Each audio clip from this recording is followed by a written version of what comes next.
ಈಗ chief minister ಉತ್ತರ ಕೊಟ್ಟಿದ್ದಾರೆ. ಅದಕ್ಕೆ ವಿಧಾನಸೌಧದಲ್ಲಿ ಚೀಫ್ ಮಿನಿಸ್ಟರ್ ಉತ್ತರ ಕೊಟ್ಟಿದ್ದಾರೆ.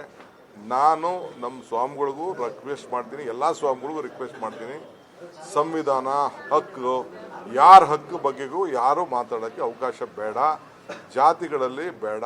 ನಾವೆಲ್ಲ ಮಾನವ ಧರ್ಮ, ನಮ್ಮದು ಸಂವಿಧಾನ. ಇವೆರಡಕ್ಕೂ ಕೂಡ ನಾವು ಹೆಚ್ಚಿಗೆ ಒತ್ತನ್ನು ಕೊಟ್ಟು ಹೋಗಬೇಕು. ನಾನು ಸ್ವಾಮಿಗಳಿಗೆ ಹೇಳ್ತೀನಿ, ಪೊಲೀಸವ್ರಿಗೂ ಹೇಳ್ತೀನಿ. ಹಂಗಂತ ಯಾರು ಏನು ಮಾಡ್ತೀರಿ? ಯಾರು ಲಾಗಿನ ದೊಡ್ಡವರಿಲ್ಲ, ಕಾನೂನಿಗೆ ಯಾರು ದೊಡ್ಡವರಿಲ್ಲ. ಯಾರೋ ಒಂದು ಸಣ್ಣ ಪೋಸ್ಟಿಗೆ ಏನಾದ್ರು ಹೆಚ್ಚು ಕಮ್ಮಿ ಮಾಡಿದ್ರೆ ಕೇಸ್ ಹಾಕ್ತೀವಿ. ಪೊಲೀಸವರು ನಾನು ಹಾಕಿದ್ರು ನನ್ನ ಮೇಲೆ ಕೇಸ್ ಹಾಕಿ. ನಮ್ಮ ಕಾಂಗ್ರೆಸ್ ಆಫೀಸ್ ಹುಡುಗರುಗಳ ಮೇಲೆಲ್ಲ ಕೇಸ್ ಹಾಕ್ಸಿಲ್ವ BJP ಗೌರ್ಮೆಂಟಲ್ಲಿ? ನಾನು ಹೇಳಿದಲ್ಲ ಸ್ವಾಮಿ, ನಾನು ಉಗ್ರ ಹೋರಾಟ ಮಾಡ್ಬಿಡ್ತೀನಿ ಅಂತ ಅಶೋಕ್ ಹೇಳ್ತಾನೆ.